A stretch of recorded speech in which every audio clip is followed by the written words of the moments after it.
On deck pa rin ayon kay House Prosecutor Terry Ridon ng ilang mga testigo gaya ng NBI at PSA.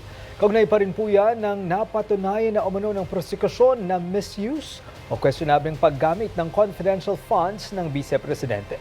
Si Faith Santiago sa detalye. Kasunod ng pahayag ni Colonel Raymond Lachica na handa siyang magsabi ng katotohanan kung ipapatawag sa impeachment trial, ipinahiwatig ni House Prosecutor at Committee on Public Accounts Chairperson Terry Ridon sa kanyang panayam sa 13 Mornings na iginagalang niya ang pagtingin ni Lachica. Ngunit ayon kay Ridon, napatunayan na ng prosekusyon ang misuse ng confidential funds ng Vice Presidente.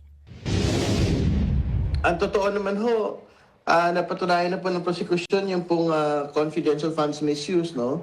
Kahit nung po nga sinalang si Miss Acosta, kung saan tinuro po rin sa Acosta, na talagang inutusan siya ni Vice President Sara Duterte na ibigay po yung pera mula sa kanya papunta kay Mr. Lachica. Magsisilbing karagdagan na lang umano ang magiging pahayag ni Lachica kung ito'y isasalang. Gayunman nagpapatuloy na nasa listahan siya ng mga posibleng ihaharap ng prosekusyon bilang testigo. Ayon kay Ridon, nakadepende ito sa mga isasalang pang mga testigo mula sa NBI at PSA na magpapatunay na umanong peking pangalan o pirma na nakatanggap ng confidential funds ng OVP.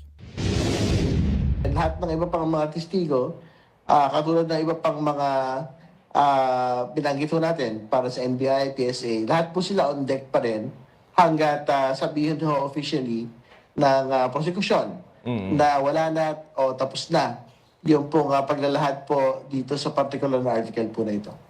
Sa pahayag ng Malacanang na sapat na raw ang ebidensya upang makonvict ang ikalawang Pangulo kaugnay sa naturang artikulo, binigyan diin pa rin ni Ridon na hindi nakaasa ang impeachment proceeding sa pagtingin ng palasyo, ngunit tama sila na kailangang maghabol ng depensa.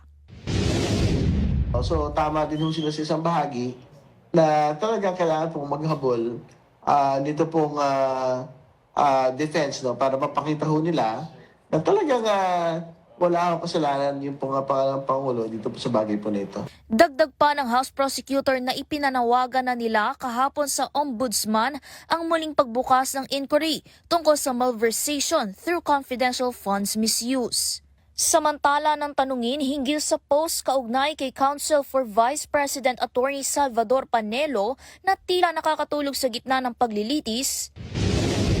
Oo, kasi siyempre, ang pinagkakalat po ni former Secretary Panelo, hindi daw siya natutulog sa paglilitis, no? Kasi siyempre, nasita siya, no? Ang dami yung sinabi doon sa mga tao tungkol sa, na nagpapatupad doon ng laban ng prosekusyon, na dapat magpahinga na, talagang hinana po namin na, well, baka si Secretary Panelo yun, dapat pong magpahinga.